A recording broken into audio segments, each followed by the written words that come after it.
சிவசேனாவுடனான பிரச்சினைகள் தானாக தீரும் என்று மத்திய தகவல் ஒலிபரப்புத்துறை அமைச்சராக பொறுப்பேற்ற அருண் ஜேட்லி தெரிவித்தார்.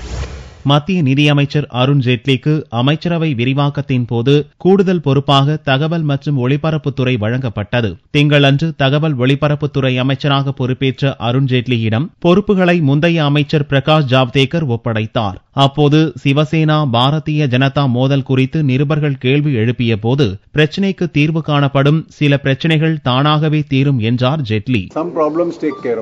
ஞாயிறன்று மத்திய அமைச்சரவை விரிவாக்கத்தின் போது சிவசேனா எம்பி அனில் தேசாய்க்கு கேபினெட் அமைச்சர் பதவி அளிக்க மறுத்த பாரதிய ஜனதா மேலிடம் இணையமைச்சர் பதவி அளிக்க முன்வந்தது.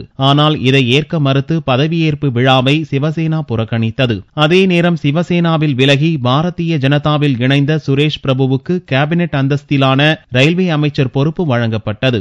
இதனால் சிவசேனா மற்றும் பாரதிய ஜனதா இடையே மோதல் மேலும் வலுத்துள்ளது குறிப்பிடத்தக்கது.